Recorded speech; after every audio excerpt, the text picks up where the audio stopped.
right, folks, welcome back to the Exit Interview, a podcast for Black educators. It's me, your host, Dr. Asia, and I'm back. Now, before we start, I'm going to say I've been waiting for this interview for a minute. Come on, waiting for it. I've been waiting for this for a minute. Whitney Tolliver and I met through Mia. Now, by now, y'all should know Mia Street because I have shouted her out on several folks' interviews, right? Because she's connecting left and right me with folks. But waiting for this interview, Whitney and I met a while back. I think you were still in the administration space. Is that correct? I think I was like maybe a month or a couple of weeks removed from my AP position. So I Yeah. had just quit my job Yeah. And I was like, when we get on the show? And that was how long ago, sis? about a year and a half, almost 2 years ago. Yeah. Yeah. So let me let y'all know out here in these streets, I am very committed. So, welcome to the show, Whitney Tolliver. Tell us a little bit about yourself. Glad you're here. Hello, everyone. So my name is Whitney Tolliver, as Asia just mentioned. I am a Wichita, Kansas native. So, like Dorothy, I click my heels 3 times and I'm home. I moved to the Dallas area in 2014, I believe.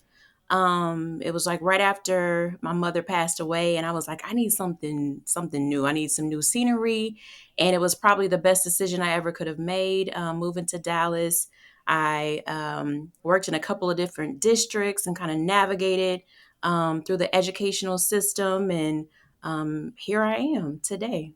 What some of the things? Let me see. Some of the things that I love to do, because you said in this portion we're not talking all about the We're not giving education and all what. the details just Right, right. yet. See, let me give you the nitty gritty about what I like to do in my pastime. So I Yeah. like to take long walks. Just kidding. No, no, kind of not. I do. I enjoy nature. Right, music is my thing. I enjoy cooking. I'm all about being hospitable and loving on people. That's kind of my superpower. So yeah, I like to just chill. I'm almost 40, so in this auntie era of my life that I'm entering into, I am chilling out here in these Yeah. streets. I love it. And Whitney and I, so my maiden name out there, folks, is Tolliver. And so that was the first thing I said to her when we met a while back was like, let's figure out if we're related in some We capacity. cousin. Yeah, right. And we couldn't figure out, we couldn't trace it back to the same plantation. but but we've been kicking it ever since, and we have like very similar work when it comes to healing and wellness, and she'll tell you a little bit about her work for sure. But let's go ahead and jump into the interview. So first question, tell us about your Yes, journey ma'am. into education. How did you know that education was for you? So education was not my first choice. I feel like education came and chased me down. Mm-hmm. My undergrad degree is in integrated marketing communications, and so right out the gate, I always wanted to do events. So everyone that was getting the same degree as myself, they wanted to go work for a PR firm or marketing, and I'm like, I just want to do events. And so every time that I would attempt to find an event, position, or I thought I was going to go through a hotel in like the hospitality department to plan conferences and weddings and those sorts of things, and it's like every single door was closed.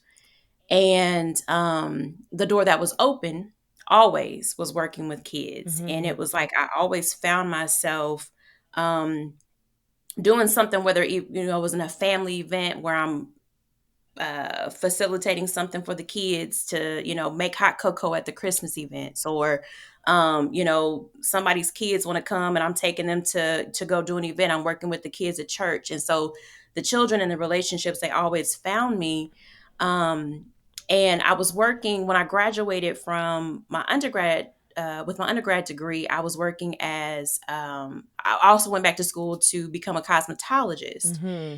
And while I'm working as a cosmetologist, I was also working as a substitute teacher. Well, I really enjoyed those babies. And it's like every time I would go into a school, I was only in there for one day. And I'm like, but I want to build these relationships. Yeah. So then I went from being a substitute teacher to a paraprofessional. And while I was working as a paraprofessional, like this was nobody but God. I went to a PD training, And the university that I had graduated with, they were launching this new program, master's program, where you could work as a paraprofessional. And if you had a degree in something else other than education, you could go back and get your master's degree in early childhood education while using your paraprofessional work as your student teaching. So you Oh, wouldn't have to wow. like quit your job and like be without pay. Like it was all wrapped into this package. And I mean, when I tell you, like, I still can remember the day when I was sitting in that PD session and heard, the presenter get up and speak about this program, and I was like, this is a prayer that's being answered. Like, Mhm. and I don't even think I had spoke the prayer out to anybody, but it was like God knew. And uh, went and had an interview and applied for the program, got in, and that's where the education program or education started for me. Oh, I love that. And I'm curious, you went to school, like you said, to get in for your bachelor's in one topic, moved on to Mhm. cosmetology, you're a para, and now we're back in school to get our master's. So then my question is, when you were going through these different programs and like switching it up, what was the conversation with your family and community? Were they like, "Oh, this is great," or like, "Pick a job and sit with it"? What was that like? Ma'am. So I, for whatever reason, I've had, what do they say, 5011. I've had about 5011 jobs in different parts of my life. And what's crazy is I have many different talents and some things don't go together and they don't make Mm-hmm. sense. And I'm like, I don't know where this came from. Mm-hmm. But my dad, I remember him being like, and my mom, really, she was like, okay, you need to utilize this undergrad degree. Like, we didn't spend all this money on you getting this degree. Like, you need to utilize this degree. Well, doing hair was something that I had always done as like a hobby. Like, I was always doing my friend's hair. I mean, I could do a mean flat iron. Now they call it a silk press, honey. That was my thing.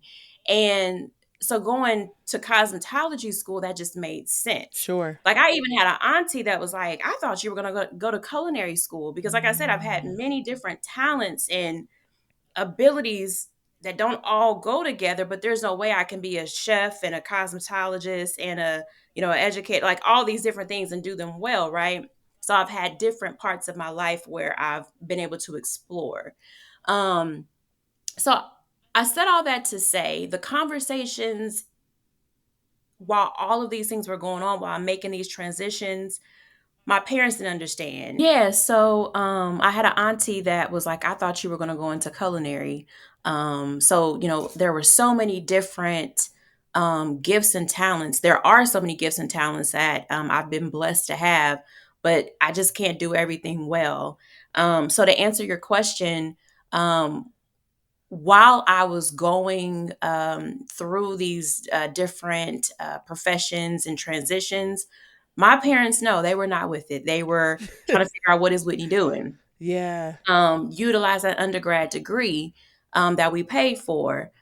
But then at the same time, God has blessed them to see, or God has blessed my dad. My mom is deceased, but God has blessed my dad to see like how it all uh comes together and makes sense. All right. Mm-hmm. So I said all that to say, like, after I got my master's degree in teaching, he wasn't quite with it at first because like this is more money. But then when I became a teacher, it's like, now my daughter, she a teacher now.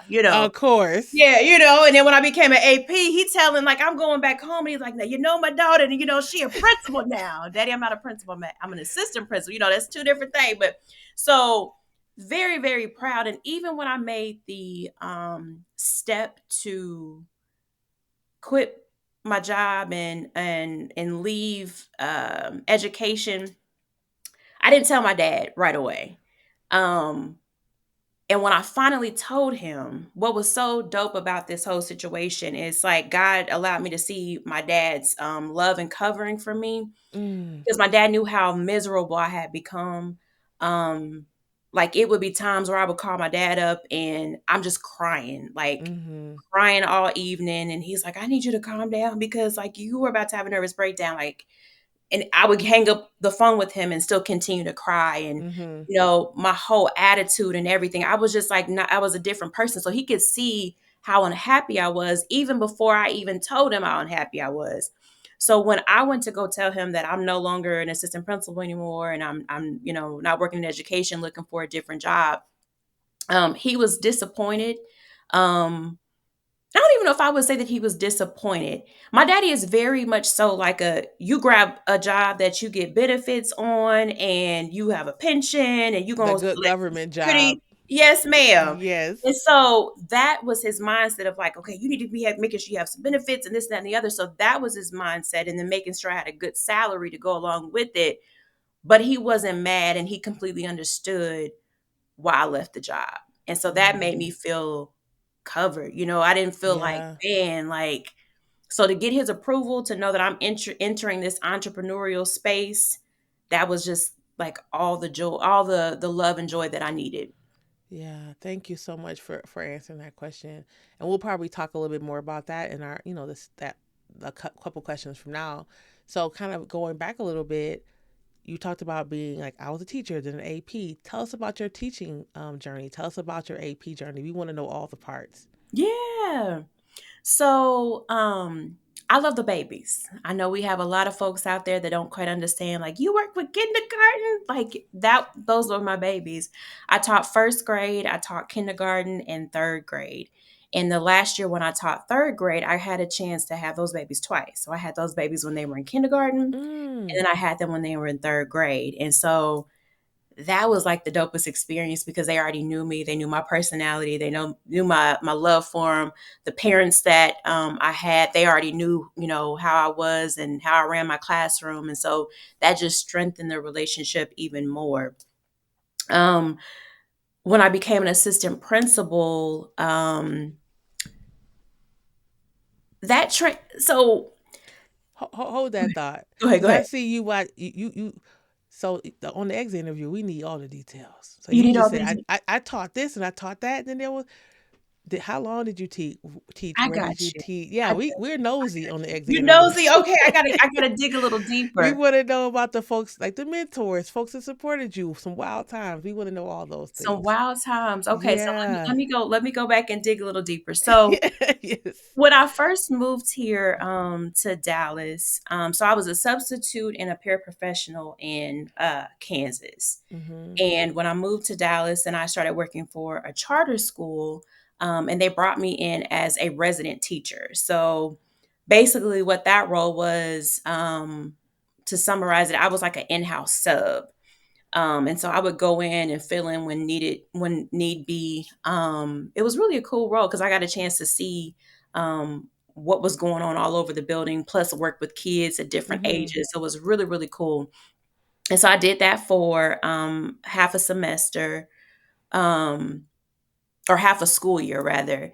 And then from there, then I got my job as a first grade teacher. And it was really, really dope. That was probably like my hardest year because you are trying to navigate a full classroom, and I think I had like 26 kids like Oh crammed yeah. into a classroom. It was not a big classroom. I had kids sitting at my teacher table, like that was their permanent desk because it was just so many kids. um, but it was probably one of the funnest years that I had. I can still remember like some of my students and like their personalities. And I mean, they may have been the students that gave me the most trouble, but it was like they were the ones that, were the closest to me. Like Yeah. it was a dope experience. And that was a time where I got to experience the load of education. Mm-hmm. And that made me I can remember. So you asked for all the juicy Yeah. details. I can be a workaholic because I like to pour my all into whatever it is that I'm doing because I want to do it with excellence. I'm learning that I can't do it with perfection, but I can do it with excellence. And so I would take stuff home. I mean, I'm getting there early, I'm working all day, and then I'm trying to take stuff home. Well, all I was thinking about was work. There was one day that I came home and I'm clicking on the lights not coming on. It's a little warm in the apartment. I'm like, okay, what's going on? I did not pay my electric bill. Not because I didn't have the money. It was not on automatic withdrawal. Um, I didn't, I just, I kept seeing the notices, but you know how you're like, I'm gonna get to it, I'm gonna get to it, I'm Yes. gonna get to it. I never got to it. And baby, this was the day. This was the They day. got And they got to you. baby, they got to me. And I have always been a lover of ice cream. And so that's like my I don't know if I say self-care now. I probably need to like lay out. I know I need to lay out the ice cream, but that was like I had just bought me some ice cream. I was Oh gonna no. go home, take me a bath, eat me some ice cream, and do some more work. Ma'am, I had to go get a hotel that night because I didn't have any electricity and that ice cream melted. But you know what I decided not to do that night was work. I was like, I am putting work before my own needs. And Mm. like what? Mhm. You know, work is going to be there. Work can wait. And so that was kind of like some first aha moments of like this whole work life balance. I'm not going to say that it got corrected then. You know, that was Sure. probably the beginning of the, you know, worst of it. But so yeah, that was that first job. And because that workload was so intense, I decided to transition into an ISD down here. So in Texas, we have ISDs and we have charter schools, And what does ISD stand for? independent school district. Okay, thank you. Hmm. And one of the things moving from Kansas, where we only have like one school district, and then moving to a metroplex where you have hundreds of school districts, is you have to find the right fit. Like, what's the culture that fits with me? And so I didn't necessarily feel like that charter school was the right fit. So then I transitioned to the ISD. Well, I don't know that that was the right fit either. I can remember the orientation that we went to first day before we even got started. The principal told us we couldn't take days off. And she's like, you know, I just lost my mom and I just lost my dad and we buried them and I didn't have to take any days off. So if I didn't have to Mm. take days off, you don't need to take days off. So you need to go and get your vitamins and whatever to make sure that, you know, your immune system is right and that everything is together so that you don't have to take days off. And so I'm young, impressionable. And so I can remember I left that orientation and I went to Whole Foods and my dad calls me up and he's like, "What you doing? What you doing with?" I'm like, I'm in the store, you know, getting some vitamins. Well, I haven't been like, I'm not like a vitamin taker, you know. I'm trying to Mhm. be better, but at the time I definitely was. That was not something I'm like, yeah, I'm taking this supplement and this supplement. He was like, "You doing what?" And I'm like, yeah, like this new job, this principal said no days off. Like we have to be there every single day. And so my dad, who has gotten perfect attendance on his job, like he's all about being punctual. Like you got to be there before time to be on time, like all of that. He was like, no, ma'am. They have given you days off. And if you need to take a day off, you will be taking a day off. And fast forward to, I can remember I tried to follow the rules of like what my principal's rules were, because that was not a district rule. Wait a minute. We can't fast forward. We got to rewind. Yes. Cuz I was waiting for you to finish this so I can Uh-huh. come in. Uh-huh. The level of toxicity in education and the fact that this principal stood up Yeah. and felt with their whole chest Whole that chest. that was something that was okay. Hmm. And now on the back end, I'm sure you're thinking, wild.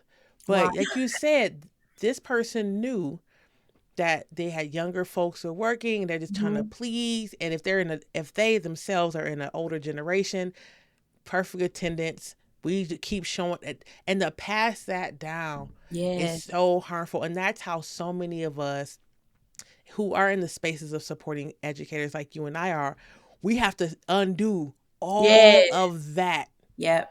all of that toxic work culture that is in the name of excellence, that's in Yes. the name of the for the kids, Yes. on top of the things that our parents, like you just said a little bit about, they have the things that they've put into us, and we go into a workplace and they're like, yeah, double down on what their parents, and then people burn up, they get Mhm. sick, they quit, they push off appointments and end up finding out they have cancer. On. Right, we just had someone that came on, Dr. Ashley, and she talked about like avoiding going to the doctor. She knew that something was wrong and found out she had breast cancer, and Oh then God.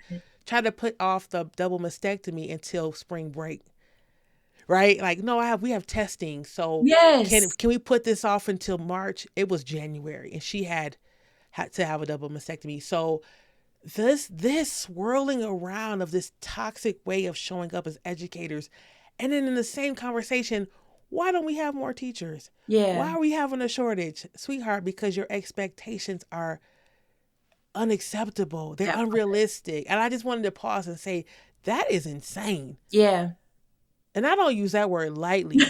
And I would love to know, when this person said this, did you look around, or was there a chatter, any kind of whispering after that? Or people were just kind of like, okay, because you went and got I vitamins. would have got vitamins, baby. I said, okay, well, my immune system has to be right. I can't remember the what was happening in the room, but Yeah. I will tell you the grief part of my life got hit because I had just lost my mom like 2 years prior to that. Mm-hmm. And I had to take off work. Like, even to this day, like, there's still times where I'm grieving my mom, not to that extent, but I was definitely in a grieving season of Sure. my life. And so I think that was probably what hit me the hardest and most, of like, how in the world did this woman bury her parents and she didn't take off of work? Like, that was what was like kind of wild to me, of like, something, she's off, but Yeah. like, that was wild. That was wild. And those are the same folks who get promoted to leadership, For right? And her, that, go ahead. I was gonna say, I'm sorry. For her, it was actually the opposite. She got walked out in the middle of the school year. I mean, yeah, she got walked out, but somebody told her that she was fit to be a leader. Like, someone Mhm, saw her in her AP role or her teacher role and said, like, oh yeah, she definitely is the leadership type. mhm. And so she got walked out. But how many people did she cause harm to? Yeah. Even if it was a single day, even if she got walked out right after that speech, Yeah. she caused harm, right? And Yeah. so I just want to say, like, yeah, she got walked out. We're going to get to that. But in the interim, there's students, there's families, there's educators who tell the story that you're telling. And that impacted them in these ways that we'll never know, right? Yeah. And really harmful ways. And then also folks who had decided like that was their last day of work, Yeah. right? And so I just wanted to pause because we have lots of great stories in education, but these toxic administrators and managers and directors, they are all over the country causing Mhm, harm, and at the same time asking about shortages and mhm. like not seeing how they're playing a role in that issue. But go ahead. So to piggyback on kind of some of the things that you're talking about, like with the toxicity with the APs and the principals and whatnot, I put on my administrator hat and I think about both sides of it. She was in the wrong completely, Yeah. like completely, as so many are. But I also worry about what comes down from the higher ups that we don't see, what comes down from, because there are pressures and things that, like, it's like Mm-hmm. we're the buffers as administrators, we're the buffers between the higher ups and then the teachers. It's just, I wish there was a way to show the administrators that are on the campus level, like, how can you properly filter that and what type of SOPs can be put into place so that you're prioritizing wellness, not only for Yes. your teachers, but for yourself, Yes. while still getting the things done. Because I understand she made, because we were at a campus where, I mean, the test scores and things were very, very low. And so I'm sure she had a lot of pressure coming down on her. But the way she went about that thing, it drove everybody to burnout. I mean, it was Yeah. The pendulum swung too far over. too far. And so Too like what you're saying is like, wait, what is the where's the middle ground? yes. Right? And perfect attendance doesn't mean that I'm showing up No. perfectly. And I Yep. think that's the mistake, is like, your body's in the classroom. Well, your mind could be elsewhere. Yes. And your body could be sick in the classroom and make Yes. children sick in the classroom. And so this, like, this is a need. We have to have attendance, like you just said. Burnout, racial battle fatigue, compassion Mhm. fatigue are all the things that can and do happen when we don't take into account the human experience outside of the classroom or outside of the Yes. school. You know what I mean? I know you know what I mean. I'm saying you know Yeah. what I mean, No, but you know I know what I yeah. mean. Yes. Yeah. And Yeah. to piggyback on, you were talking about the health issues. I actually, I think it was that school year or the next school year, I ended up having a surgery, which now looking back on it, I don't know that it was necessarily that I needed to have that surgery. I was having some stomach pains and like they just would not go away. After having a colonoscopy a couple of times, an endoscopy. My mom, she had colon cancer. So anytime stomach pain from myself or my sister come up, we're like, wait a minute. Mhm. And they couldn't figure out what was going on. So they ended up having to go in and do this invasive surgery. And after I kind of like started getting well and whatnot, I honestly think at the end of the day, I probably wasn't using the bathroom properly. Absolutely. You know what I'm saying? Because when they went into the surgery to do the surgery, they did end up taking like some fibroids. So it was like while we're in there, let's go ahead and take out some fibroids. But when it came to my stomach issues, they couldn't find anything. It was crazy. And so I was going to the doctor, but I also your body holds stress.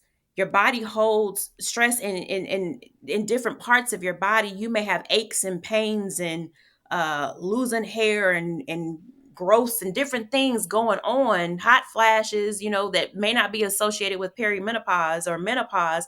Your body is just trying to figure out what to do with this stress. So Mhm. yeah, it's crazy. Yeah, and this is why I said let's back up and kind of go through this story because there's so many nuggets that people need to be hearing, right? You Hmm. are not the first person on the show that's talked about illness and Hmm. surgeries and things like that. And pausing to say, like, thinking back, I feel like it was more about the Yeah. workplace. Um or I felt something was off, but I pushed it off to, and Hmm. then it became a surgery when it didn't have to. Or I wasn't drinking water, and now I have problems with my kidneys. Like, there's like so many of us Yep. who again are showing up in school, but because we're not able to use the restroom without rushing, or we're not eating our food, chewing our food so that we can get Yes. proper fiber and digestion is working properly, that we just keep pushing our health down the road in hopes that when we finally have time that we'll get better. That part. And that's not necessarily the case. Like, some people can, but we know that also educators, a lot of us get sick during break because our Yes. body's been glued together with coffee and desk chocolate. And now at Christmas break, we're sick for 2 weeks. Yes. You just preached a whole sermon right there. Yeah. Yeah. Yeah. So, continue. Tell us about, that part of your education journey, and if you want to continue on, talk about your AP and how you got there. But yeah, I'd love to hear more. We'd love to hear more. Absolutely. So I'm sure you already know the end of this story. I did not stay at that district or that school very long. I ended up transitioning to another ISD because, like I said, it's almost like when you're here in this large metroplex, you have to figure out what's the right fit. And Mm-hmm. I went to the next district where I say that the leader saved my life. Absolutely love her. Absolutely love her. She's still near and dear to my heart to this day. Um, but one of the things that a factor with wellness at that district or at that school is my first year working there, I was the only African American female there. So while I was saved from, the craziness of like you can't take off of work and some of the other situations that were going on at the other district, I walked into a space where I was the only one. And so I had to try to figure out how to navigate that space. Mm-hmm. And there were times where I felt not and don't get me wrong, I got along with everybody. Everybody loved me, but there were definitely times where I felt spotted or I felt like, I didn't belong, or some of the conversations I couldn't really I couldn't really vibe with, because that was not my story. When you think of a African American woman, oftentimes we're single. Oftentimes, I don't want to say oftentimes, but sometimes we don't have kids. So like when you're sitting at lunch and talking about taking your kids with your husband to the soccer field and doing all this, like I can't relate to that. Mm-hmm. I'm not saying that's every Black woman, but it was different, right? And that kind of played a little bit of a role into what it did. Is it gave me a voice, because at the end of the year, and now this is why I love this principal so much, because she liked to reflect. And one of the things that she would ask us is, what is it that I can do better? So she wasn't just about giving us feedback, but she was like, what can I do to be better? And I was like, can we hire some more African American or more diverse people, more Yeah. men, some Hispanics, some Asians, some something? And she listened. And so from that moment on, she always put me on the hiring committee, which may or may not have been unheard of, because I was like, second year teacher, but always on the hiring committee. And I know it, to some, they might have been like, well, you look like the token Black, well, whatever. We needed more diversity. And that school was known for not hiring many African Americans, or diversity, or, diversity, because a lot of the teachers or people thought that this was like a white school. Sure. And so from there, she began to like bring in more. I got a chance to co-chair the what was it, the diversity and inclusion committee. So I was able to present one time, and we did like a whole workshop on diversity and inclusion, and it really kind of opened up some dialogue around um, kind of my first year. Because I had, when we would like break out into small groups, I had one teacher go, I wondered how you felt. And she was Caucasian. She's like, I wonder how you felt like being the only Black, the only African American teacher in the space. So it was like, it was evident, you know what I'm saying? Like it was Mm-hmm. evident that I was the only one. But I didn't feel unsafe or anything like that, because like I said, I was rescued from my old district, where I had a lot more going on and bigger fish to Sure. fry than that. But this definitely was something that um, was an issue for me. Um, Within that space, that's where I began to think, like, where do I want to go from here? Because I don't want to be complacent. I enjoyed teaching. I built some amazing relationships with my students, with my families, with staff members. But I knew I didn't, me being a 30-year teacher, that was not in the plan for me. Yeah. And so I began to think about, where am I going next? And I also met with my retirement, specialist. And he's like, if you can get your top 5 years, that's what's going to base your retirement off of, your top five salaries. That's what's going to base your retirement is going to be based off of that. So then I got to thinking about future, and I'm like, I can definitely go into admin. Um, some things happened between that, but got my certification for to become an administrator, and then got my first AP job.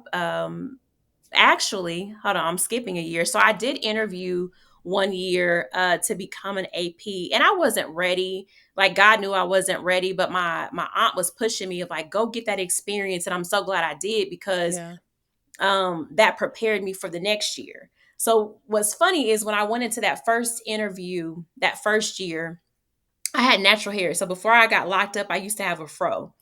And so I had in my mind of like, this is the type of administrator that they're wanting, because I didn't see too many people in leadership that look like me. So I Yeah. was like, let me make sure I straighten my hair, and let me make sure I Mm. do this. And, I'm all buttoned up and this, that, and the other. Right. And so I kid you not, the day that we had the interview, it was raining and it was humid. And we know what happens to natural hair after it's been silked out. I had like borderline of fro. Like it was just like, I was so uncomfortable. I remember just being like, Mm. I couldn't even really answer the questions thoroughly because I was so uncomfortable. But that set me up for the next year. That next year, I went in with my fro. I didn't have Yeah. any heel. Like I don't mind wearing heels, but I was like on my way to I think I was on my way to Baltimore, like right after that. So I was like, I'm about to have on my flats. I still had on my blazer. I was still cute. But I was like, I'm coming in and showing up as me. And literally when I Yeah. sit down in the chair, I had a whole different swag about me. I was Whitney instead of trying to be this person that I thought that they were looking for. And when I left the interview, I was like, I presented to them all that I am and who I and, who I can be. And if they want it, they want it. If they don't, they don't. And that's when I got the job. So Can yeah. can I say something? It's so interesting that I think that somewhere in our childhood we see on TV or in movies a corporate girly. Come And on. especially now with social media, Hmm. younger generations see the corporate girly, whatever they look like, and there's always this straight hair narrative. The Yes. high heel, the maybe for some folks stockings or whatever, or whatever, but it has to be the everything you're describing. And how we go into a situation, how we show up, is how that's our first impression. And people Yes. are like, yeah, that's why you should dress up. That's why you should wear a suit.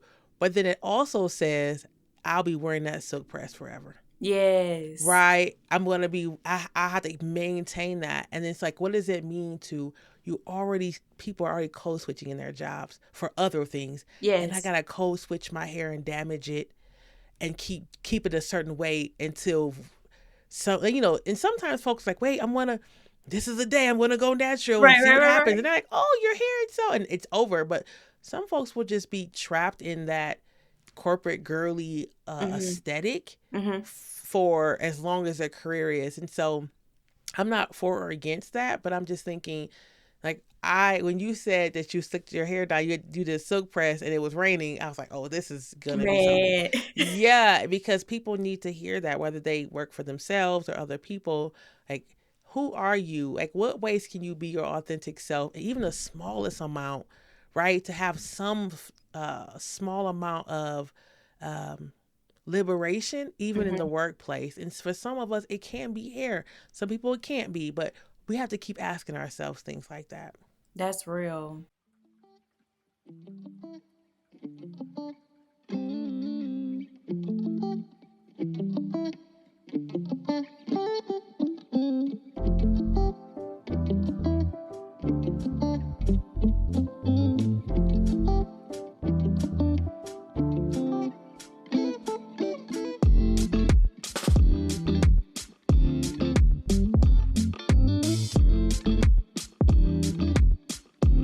Yeah.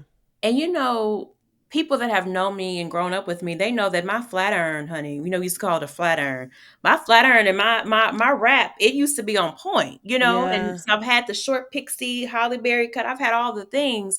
But at this time in my life, that's no longer me, right? Yeah. Or like you said, maybe I silk press it one day, but then the next day it's back natural. So even most of the time it was natural. So me showing up with that silk press, that's not Whitney every day. That was Mhm. not Whitney every day.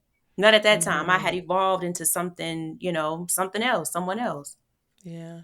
So tell us about your work as an AP, because so many educators, go back to school, get certifications or licensure to be an administrator. And it feels like for folks, like you said, you got those folks who 30 years in the classroom or Mhm. as a para or whatever, and you have folks who've made the decision to go into admin. So what was that time like for you? So super exciting. When I got the call, I got the school that I wanted, right? You can just tell in the interview because it was a panel, and you could tell in the interview that that was the fit. There was a vibe between myself and the principal. And I went in green and ready to work hard. And I don't know that I paced myself at the beginning because I didn't. I was just like, I just want to just do and be all things to everyone. Mm-hmm. Because as I mentioned to you, I'm all about loving on people and all of the things. And I made sure that I um, allowed that part of myself to show up in that space early on as an AP. So my teachers knew I was all about them and advocating for them. But you got to also understand when you're an assistant principal, you're multitasking. So you're the LPAC director, you're the or committee person, you're doing the SPED cases. You're doing arts, which is like our special education. You're doing behavior. Like behavior is like a huge part of what you do. Um, I was the testing coordinator. Like there were so many different roles that in some districts there might be one person assigned to this role, whereas I had all these roles assigned to me. In addition to me wanting to always make sure that my heart work was being done, me loving on my Sure. teachers in some way, whether I was Sure. decorating the lounge or getting donations of food for them or just doing something to let them know that I loved them. And it was wild. Like it was a lot. We also we're assigned, which regardless of where you're assigned. When I say where you're at geographically, state wise, you're going to always have teachers that you're assigned to evaluate. So you're going to have a heavy roster of that, and the feedback forms that you would have to do, they were like reports. I called them like book reports, and so Mm. I developed some unhealthy habits because I couldn't always do my work at work. I had to do my work at home. Like the busy work, so to speak, those reports and things. And so I would get off of work. Now, mind you, like I'm getting to work, most of the time I'm getting to work early, so it's dark outside, and then get home, probably dark outside because I'm staying later. So I would come home, I would eat, kind of chill out for a second, and then I would take what I called a nap. Maybe I went to bed at like 9 or 10, and then I would wake up at like midnight and write up a report, stay up for like 2 hours, write a report, maybe get like another 30, 45 minutes, and then like wake up again, write another report. Um, I know it didn't make any sense. It didn't make any sense. Like I didn't do this. I can't say every night. Every night was not like that. But when I had those deadlines, because I'm a deadline person, like I want to make sure that I'm hitting my deadlines, and I don't want anybody coming from me talking about you didn't turn in X, Y, and Z. No, it's turned in, but always sacrificed a lot Mm-hmm. in order to get that done. So my sleep habits would be off sometimes because I would go to work tired. Like this is crazy.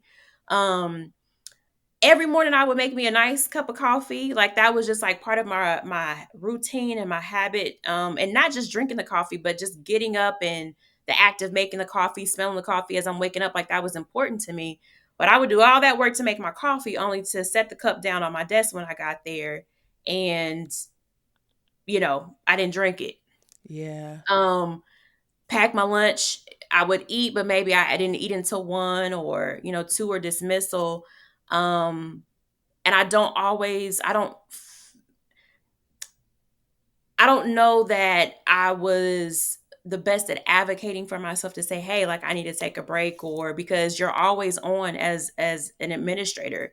You go into the bathroom, and if you took your walkie-talkie in with you, it's like, Tolliver, we need you, Tolliver, we need you. And, Sure. it's like I can't even sit down and use the bathroom. It's just, so you were just always on. And knowing what I know now, which is hard because that's something new. You don't know what you're getting into, but I would have definitely put different boundaries in place and advocated for myself more, to be like, this is the time I'm carving out. This is the time that I'm leaving each day. This is the time that I'm going to get there in the morning. What gets done gets done. What doesn't get done, if I miss a deadline, it might be okay.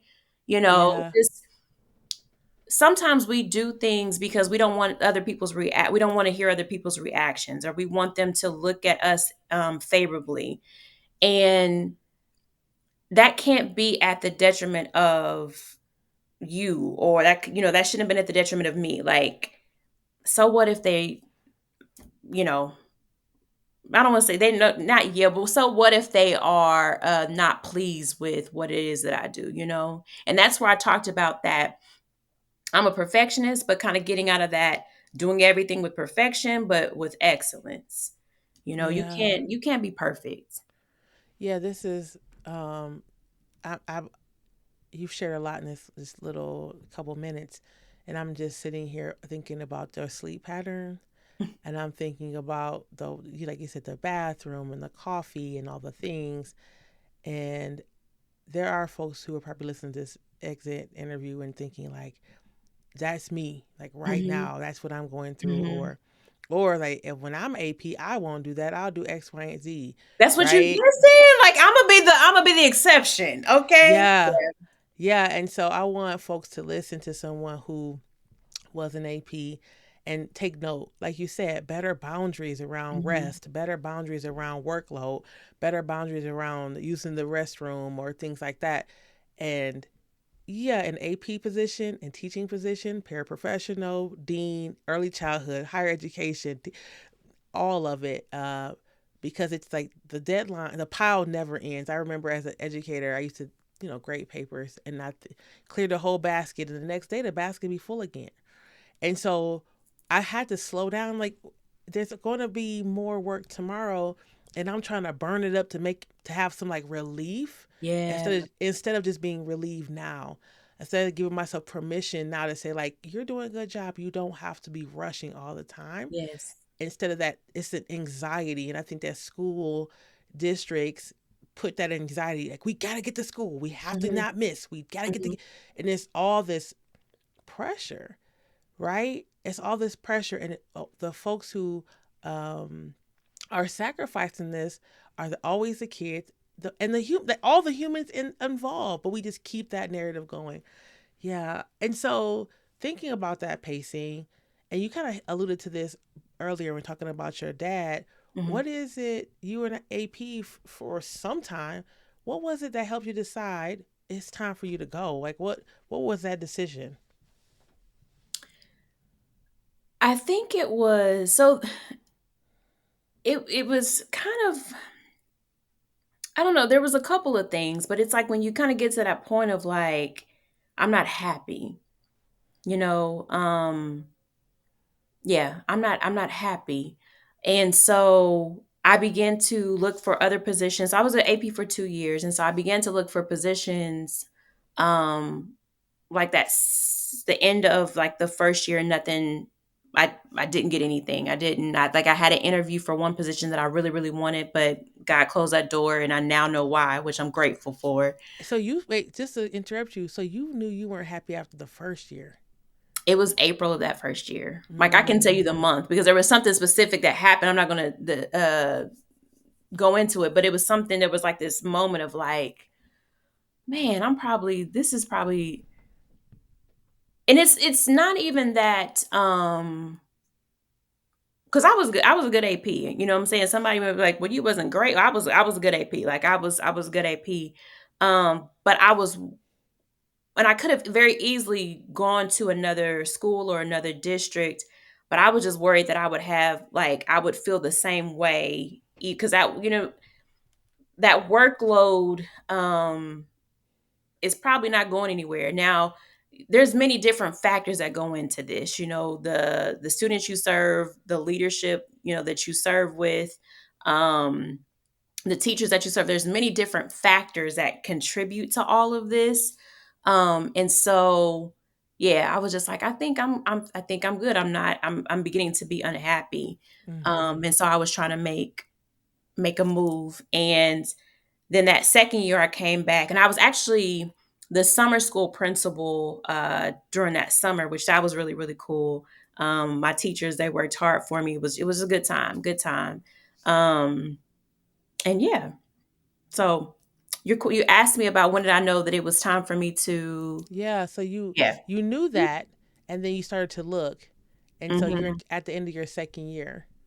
So then I get to, I think it was April again, something about April. So April is when my birthday is, and so it's something about Mm. the April. And that second year is when I believe I put in my resignation, to say I wouldn't be returning. And it was so, I called my cousin. So my cousin, I'd like to call him my therapist during that time. Um, so he would kind of help me navigate through some situations that I was really struggling with, of like, just how do I have these difficult conversations, or this is what's happening. How do I navigate this? And so he kind of knew what was going on and how I was feeling. And I called him like 6 o'clock in the morning. I was on my way to work, and I was like, "Hey, I think I'm going to resign from my job." And he's like, "Okay, well, think about it. Think about it and see what you want to do." And noon that day, I called him. It was like I already put my resignation in. He was like, "Okay, you move quickly," but I had already been thinking like, this is just not. And so I knew, like, God is that's my anchor. And so I'm like, I know God is going to be with me with whatever decision that I choose to make. And I know it was going to all work out. And I want to also add on to that, there was some other facts. So this is the thing. Like I said, I began to be uncomfortable like that April of that first year. I got I moved into a house. I want to say that was also in April of my first year as an AP. Like I said, April, just things happen in Mm-hmm. April. And my commute became a lot longer. So in the morning it was like about an hour to get to work, and then in the evening it was about an hour and 15, an hour and a half to get home. Oh, wow. So I was spending a lot of time in the car. My hips were hurting. My back, I already had issues with my back hurting because of just all the stress that I was holding in my body. So I just was not, I wasn't well. My ankles were swelling up. Girl, my ankles looked like ham hocks. Like Mm. it was, and I couldn't get them down. I was wearing compression socks like to go to sleep, plus wearing compression socks during the day. I remember me and my best friend went to the DR March of my second year, and I had compression socks on the airplane, which I've never had to do that before. Like I've seen other people wear compression socks, and my ankles still didn't go down. And I'm thinking, well, I'm not stressed anymore. I'm not walking in the hallways. Like I should be fine. My ankle still didn't go down. Still was wearing compression socks throughout that trip. And like it was just like all these things I remember of like, I'm thinking that my body is changing. I was having like an overgrowth of hair on my face. So like Mm. all of this was like hair. And I was like, my hormones, I was like, I'm just getting older. Like I remember looking in the mirror and crying and go, okay, God, I'm well, I think 37, 30 at the time. And I'm like, okay, God, I'm just getting older. This is what's happening to my body. Help me to accept this. Um, it was just crazy. You know what I'm saying? Like just things Yeah, happening that I thought this is just my life and my season of, this is what's happening. And come to find out it was like stress. It was, sure. yeah, it was crazy. But yeah. So it was like it was a couple of things kind of like stacked on top of things that made me go, I can't do this anymore. Yeah. Thank you for sharing that. And shout out to your cousin too. Even, your cousin was late to the game by that last time, but yeah, and again, it's a swelling and like you said, all these things are going on, and people write it off as perimenopause or and not wanting to admit like, oh, actually, it's my workplace. Because Mhm. what does it mean when we have to sit and say my workplace is making me sick and I need to make some decisions to either go and just keep digging in and Mhm. see what happens, or go in a different direction, which is not in the plans or not in the cards. So you leave, Mhm. and I'll ask the question out of order than I normally do, but um, what are you doing now? So now, I still have 100 jobs, but I have a nonprofit called the Teacher Retreat, and so we're all about educator wellness and self care. The Teacher Retreat was actually started my second year as an AP, and it started in a notebook. I was gonna say I thought I had my notebook sitting here, but when I say it started in a notebook, I literally wrote down my mission, my vision, our goals, like all of that was just like I'm writing this stuff down, not knowing if any of these things are going to come to fruition. But it's like this is what is on my heart to do for educators, and we hosted our first event that May, Teacher Appreciation, the weekend before Teacher Appreciation Week, and that's when I knew I really had something. And then I got my 501(c)(3) and fully developed that into a nonprofit. And so we're continuing to build on that. I also have an for profit called All Things Well Collective. And when we think about all things being well, so for me, I said I talk, the Lord is my foundation and God, and so the foundation of All Things Well Collective is the fruits of the Spirit. So when Mm-hmm. you're well, you're going to have love, you're going to have joy, you're going to have peace, you're going to have patience, you're going to have gentleness, goodness, kindness, faithfulness, self-control, all of these things, right? When you look at somebody, you can tell if they're well and you can tell if Yeah. they're unwell. And so it's based off of the fruit that you bear. So that was the foundation for all things well. And so with that, I do self-care planning and really allowing people to have time and space to assess where you're at and then make a plan based off of that data that we just collected. And oftentimes people think that when they're doing self-care, one of the things I start the workshop off with is just a question before we dive into anything is when I say self-care, what does that mean to you? And Yeah. oftentimes you get like the spa, massages, trips, like it's all these big, sometimes unattainable things of when it comes to self-care. And so with the self-care planning, we're looking at what is something that you can do in your everyday life. Like self-care needs to become a practice. Self-care needs to become a routine. You and I Yeah. had a conversation about, I was telling you when I was an educator, sometimes I would be rushing so much in the morning to where only the parts that's getting lotion is just my face and if my elbows are out. But I got underneath my jeans, I got ashy ankles, so Dry. that's Dry. self-care. Yes. It's wintertime and I'm just chapped. That's self-care. And so Yes. maybe your goal is to 5 days out of the week, I'm gonna make sure I moisturize properly, or I'm gonna exfoliate, like drinking your water, little small things that can end up building on, those big things that you want to achieve.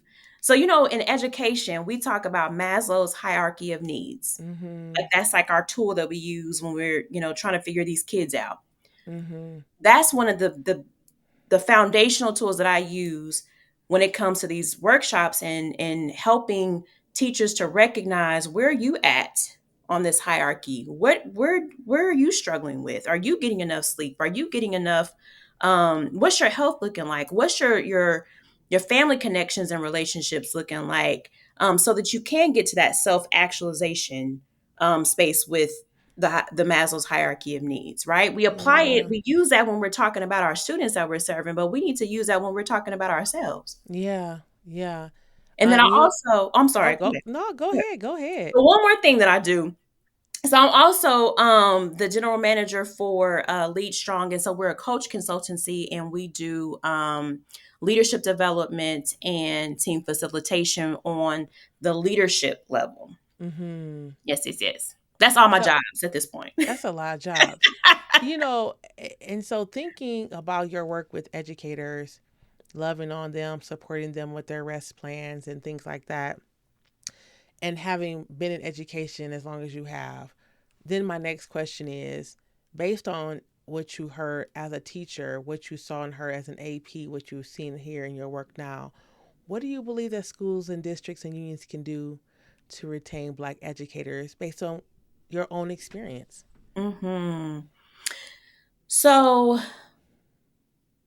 not just, I would say, not, I know, we're speaking about Black educators, but not Sure. just for Black educators, but educators in general.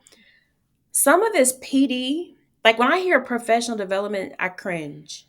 Because Yeah. as an educator, I'd be like, I just want to be in my classroom doing my job, or I just need to be in my office doing my job. Um, Districts spend so much money on professional development in the sense of like all these different tools that they want us to use and not thinking about the things that we already have in our toolbox. So you've already most of the time have equipped me to teach reading well or to teach math well or to handle behavior well. Now, some folks still struggle. I get that, right? But for your ones that are doing it well, like let me go and plan or let me go and do what I need to do so that I can be prepared. And I don't have to take these things home. So really being thoughtful about the professional development that they're offering and how much of it. And Yeah. then when you are having professional development, are you pouring into the humanness of the educator? And not just the professional part of the educator, right? We are expected to check everything at the door.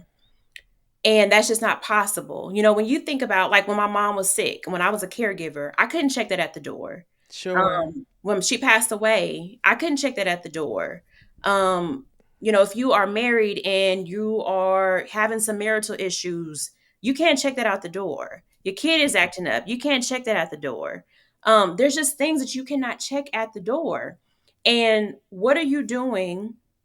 I'm saying you, the districts, what are they doing to help educators be well every day? Yeah. And it could be something as simple as like you walk around and relieve teachers to see if they need a restroom break, or um something, making sure that one of the things that I like to do, like when I would have conferences with my educators, is yes, we would go over their observation data and all of that, but I also wanted to know more about them. So getting to know more about that educator on a human level, if they're in school, ask them about their master's program, or how can I assist? If they have kids, and how's little Johnny's football game, or Yeah. like really taking an interest in these teachers instead of thinking of them as workhorses, but thinking of them as humans. And you'll get a lot Yeah. out of your teachers that way. Um, Thank you for that. Dr. Sean Jenright was on the show for the beginning of season 5, and he said that it's important that we focus on human development, Mm-hmm. and from the human development become we can then focus on the professional development. And so many people, as you're saying, as I agree with, are skipping the human development. Yes. It's like get to the action, get to the work, get to the action, get to the Mm-hmm. work. And then when people burn up, it's like, well, what happened? Because you skipped the human development. Yes. And you feel like that's not this workplace is not a place for human development. How is it not when we're there 8, 9, 10 hours a day? Right? It has That's to be a true. part of that. All of these things are true, right? Checking in with people. And it's not just a coffee cup filled with candy at every teacher appreciation. There's things that need to be done to support educators year round. I appreciate you saying that, and I would hope that the trend is no longer, it's not a trend, but things are actually moving in the direction of schools, districts, and unions pausing long enough to talk about and be and having this wellness space. You and I talked earlier that this couple weekends ago, I was asked by the NEA, the National Education Mm-hmm. Association, to come in and create a space for them for the wellness of their educators, and we want more of that, Yes. right? More of that in our 9 to 5, more of that at conferences, more of that in our spaces, and there is time for that. There's Yes. always time Yes. for our healing and our wellness. So I appreciate you saying that. The next question is there a Black educator that you would like to shout out, or Black educators? Yeah. So the one that comes to mind, and I apologize to my folks if I'm not shouting you out, but one that comes to mind is my best friend, Brianne Scott. She is a dean, which is equivalent to an assistant principal. We both Mm-hmm. were assistant principals at the same time, and she's still in it and she's still doing her thing. And I know one day, she wants to go higher up and do her thing. And just an amazing human being, just an amazing leader. And Bree, when you watch this, I love you. I'm proud of you, and just continue to do great work. Yeah, thank you. Yeah. And our last question. We've been talking about wellness. We're talking about other people being well. For you, what does it mean to be well? It's the little things. To be well, to me, it means to have peace, to have joy. I mean, the fruits of the spirit. It's when you really think about those things, am I able to love? Like, what's love look like in my life? Am I able to give love? Am I able to receive love? Do I have peace? Am I a peaceful person? Like, do people want to be around me, or they're like, ugh, every time when you come Yeah. around, what does that look like? Am I kind? Am I good? Like show goodness and kindness to people. Um, Being faithful, like in the sense of, do I keep my word? Yeah. Am I showing up for people in the way that, not necessarily the way that I want them to show up for me, but am I showing up for people? Um, Being consistent and really being kind to myself. I came across a journal entry a couple of months back because I've always journaled throughout my life. And this journal, I think I must have had it during my college years. And I had just made a transition because I started off at the University of Kansas. And then after 2.5 years, I transitioned to Wichita State, which is where I ultimately graduated. And during that time, you kind of asked about my parents' reactions to things. And I'm sure during that time, they were like, I can't believe that we didn't move you down here. Now we're moving you back. And there was probably a lot of disappointment. And in this journal entry, I'm just going in on myself. I'm just like, Mm, you're this, you're that, you're lazy, you're this. And it was just like I started crying, at this age, 39, reading this of, me writing this to my 19-year-old, 20-year-old self. And then I started listing out all of the things that I've accomplished. Like, Whitney, mm, like you're actually this. Like, I don't know what was going on at that time, but I wasn't speaking kindly to myself. And now mm-hmm. that's something that I try to make a practice of, because we can sit all day long and look at all of our flaws and all of the things that we're doing wrong. I'm not saying that I'm just perfect at it, because I'd be like, girl, I cannot believe that you did X, Y, and Z. But then I have to try to reframe that thinking of, but you're not perfect. You're human. You Yeah. make mistakes, right? So being kind to myself, um, finding time to rest without guilt. Cause sometimes I feel like I gotta be busy. Matter Yeah. of fact, like when I quit, resign, people probably saying, why you keep saying like you quit your job? Like when I resigned from my job, um, I had space where I was in transition trying to figure out what does that look like of me working all the time and like having zero free time, to now I'm kind of like in these entrepreneurial spaces, like the time looks different.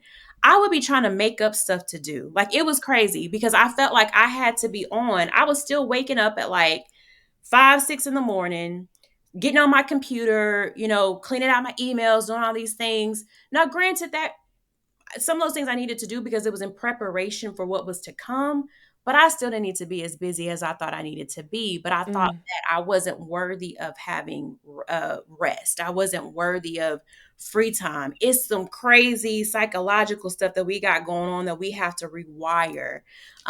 So yeah, I try to be very purposeful with rest. I'm not always great at it, but yeah, some of the things, yeah. Just being thank kind to you. myself every day in the smallest way. Yeah. Thank you. Um, how can folks find you if they're interested in having your organization or your nonprofit or for profit come to their school or work with you to build out rest plans? Like, how can they find you? Absolutely. So my email address is whitney.tolliver with two L's at theteacherretreats.org. You can also follow us on Facebook, The Teacher Retreat, Instagram, at The Teacher Retreat, LinkedIn. I think the handle or whatever is The Teacher Retreat. Everything is The Teacher Retreat. And you'll see our logo. It's like a T and an R. And an apple. So if you see that red, black and red logo, that's us. We're doing lots of things all around the DFW area, always looking for partnerships in order to help bring these experiences to educators. Because one of the things that we do with the teacher retreat is we know that teachers are busy. We know that sometimes it can be hard to leave school and then go to do your leisure activities. So we like to push into the schools and provide those activities. So it may be like an after school activity, or like yesterday, we were asked to come in the middle of the day and do a session where they got to paint.